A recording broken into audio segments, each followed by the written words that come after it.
অভিষেকের পর এবার মমতা বন্দ্যোপাধ্যায়ের বাড়ি হরিশ চ্যাটার্জি স্ট্রিটে যে অতিরিক্ত নিরাপত্তার বন্দোবস্ত ছিল, Z+ ক্যাটেগরি সুরক্ষার বাইরে যে অতিরিক্ত নিরাপত্তার বন্দোবস্ত সেটাও সরিয়ে নিয়েছে পুলিশ। খাঁ করছে মমতা বন্দ্যোপাধ্যায়ের বাড়ির সামনের রাস্তা এবং এই যে জায়গায় দাঁড়িয়ে রয়েছে, জায়গায় ডান দিকে পুলিশের যে কিয়স্ক বুথ সেটা সম্পূর্ণভাবে খালি করে দেওয়া হয়েছে। আজকে সকাল থেকে একজন পুলিশ কর্মী আর নিরাপত্তার জন্য নেই। অন্যদিকে ইতিমধ্যে কিন্তু এই যে সিজার ব্যারিকেড, সেই ব্যারিকেড গতকালকেই সরিয়ে দেওয়া হয়েছিল। গেটের সামনে যে সকল পুলিশ কর্মীরা এই রাস্তায় গলির মুখে ছিলেন সকাল 6:30টার সময়, সেই সকল পুলিশ কর্মীরাও এখান থেকে চলে গেছেন।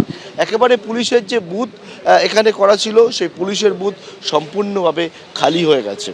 অন্যদিকে একেবারে গলির ভেতরে যে জায়গায় রয়েছে, একেবারে বাড়ির সামনে, সেই বাড়ির সামনে মাত্র কয়েকজন পুলিশ কর্মী রয়েছে এবং যে বিষয়ে বলা হচ্ছে যে Z+ সিকিউরিটি যেটা পান মমতা বন্দ্যোপাধ্যায়, সেই Z+ সিকিউরিটি সেটা কিন্তু দেওয়া হচ্ছে। অন্যদিকে অতিরিক্ত যে পুলিশ ছিল সেই পুলিশ কিন্তু বৈধ সিদ্ধান্ত হয়েছে এবং সেই মতো সেই পুলিশ বৈধ হয়ে গেল।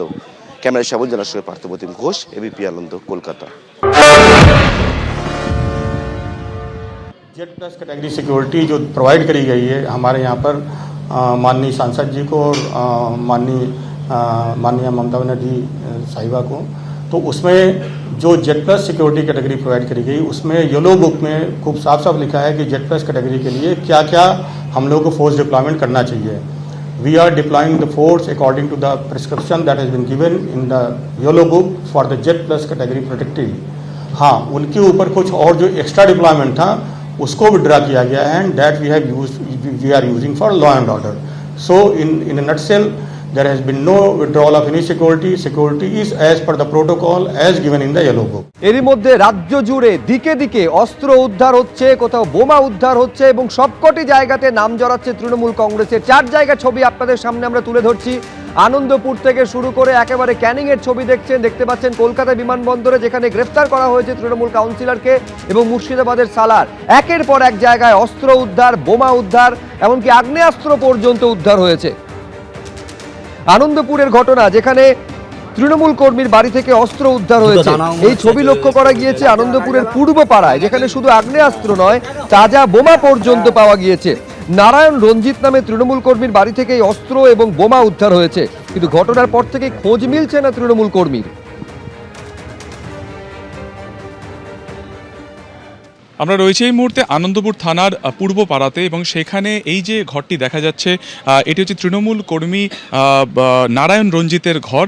গতকালকে আনন্দপুর থানা এবং সেন্ট্রাল ফোর্স এখানে আসে এবং এই বাড়ির ভেতর থেকে যে বক্স খাট ছিল সেই বক্স খাট থেকে একাধিক আগ্নেয়াস্ত্র এবং সেখান থেকে কিন্তু এক্সপ্লোসিভ ইতিমধ্যে উদ্ধার করা হয়েছে। যদিও ঘটনার পর থেকে সেই অভিযুক্ত যে ব্যক্তি অর্থাৎ নারায়ণ রঞ্জিত সে কিন্তু পলাতক অবস্থাতে রয়েছে এবং ঘরটি কিন্তু ইতিমধ্যে সিল করে দেওয়া হয়েছে। গতকাল সন্ধ্যাবেলাতে গোপন সূত্রে খবর পেয়ে পুলিশ এখানে আসে এবং এর বিস্তীর্ণ যে ঘর রয়েছে সেই ঘর তারা সার্চ করে এবং সার্চ করার পর তারা দেখতে পান যে একটি বক্স খাট রয়েছে এবং সেই বক্স খাটের ভেতরে বেশ কিছু জায়গাতে বোমাও সেখান থেকে উদ্ধার করা হয়। শুধুমাত্র তাই নয়, একটি প্লাস্টিকের থলি সেখান থেকে পাওয়া যায় এবং সেই প্লাস্টিকের থলি থেকে একাধিক আগ্নেয়াস্ত্র সেখান থেকে কিন্তু ইতিমধ্যে উদ্ধার করা হয়েছে। কিভাবে এই আগ্নেয়াস্ত্র এখানে আসলো এবং কেনই বা এখানে মজুত করা ছিল, গোটা বিষয়টি কিন্তু আনন্দপুর থানার তরফে খতিয়ে দেখা হচ্ছে।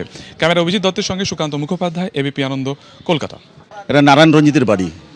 সে ছিল এখানকার যে কাউন্সিলর সুশান্ত ঘোষ, তার রাইট হ্যান্ড বড় ডন এখানকার।